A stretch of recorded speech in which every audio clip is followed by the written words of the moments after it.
ఉంటారు అనుకుంటున్నాను. ఓకేనా? ఇంకా మాకు కల్పించిన ఓటు హక్కుని ఈరోజు వినియోగించుకొని మరి ప్రెసిడెంట్ ఎలక్షన్స్కి అందరం కూడా ఓటేయడం జరిగింది. ఇక్కడ మేము ఆల్మోస్ట్ అందరం కొత్తగా ఎన్నికైన వాళ్ళం, ఒకరిద్దరే మరి ఇక్కడ ఉన్న వాళ్ళల్లో రెండోసారి మూడోసారి వేస్తున్నారు. నిజంగా చాలా హ్యాపీగా అనిపిస్తుంది ఒక ప్రెసిడెంట్కి ఓటు వేయటం అనేది.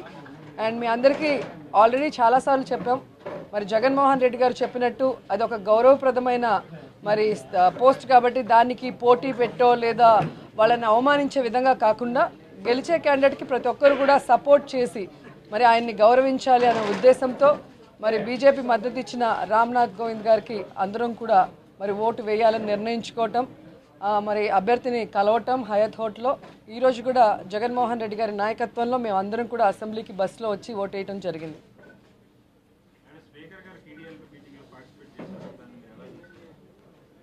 నిజంగా స్పీకర్ స్థానంలో ఉన్న ఒక వ్యక్తి ఇలా పార్టీ మెంబర్స్తో కలిసి మాక్ ఓటింగ్ చేయటం అనేది కరెక్ట్ కాదు.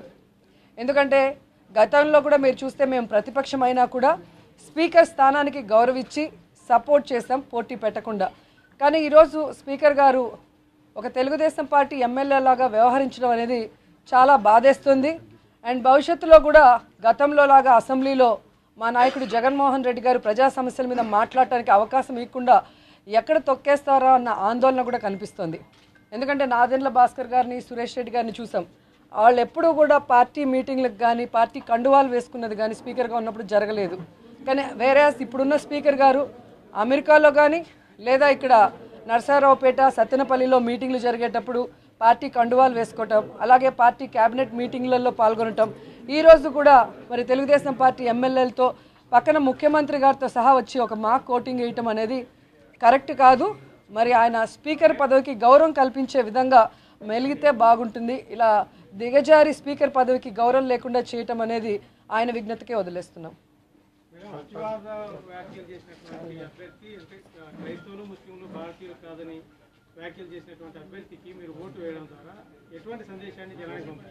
ఎవరు చెప్పారు మీకు? ఎప్పుడు మీరు ఎక్కడో మోకాలకి బోడిగుండికి తలకి మరి ముడేసినట్టు కనిపిస్తుంది. ఇదే చంద్రబాబు నాయుడు గారు మరి గుజరాత్లో అల్లర్లు జరిగేటప్పుడు మోడీ ముఖ్యమంత్రిగానే పనికిరాడు, ఈయన నా రాష్ట్రంలోకి వస్తే ఉరి తీస్తాను అన్నారు.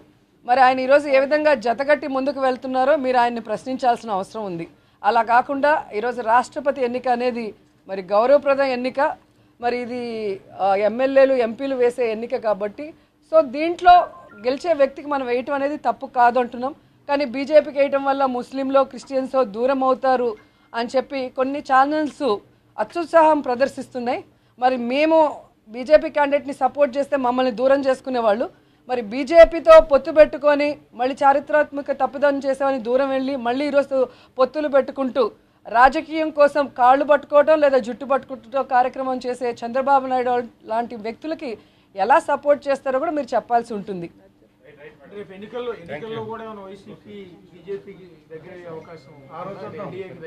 ఎలక్షన్స్ అప్పుడు చాలా మార్పులు చేర్పులు ఉంటాయి, ఆ రోజు పరిస్థితి బట్టి మేము చెప్తాం. ఇప్పుడే చెప్పడం అవసరం కూడా లేదనుకుంటున్నా.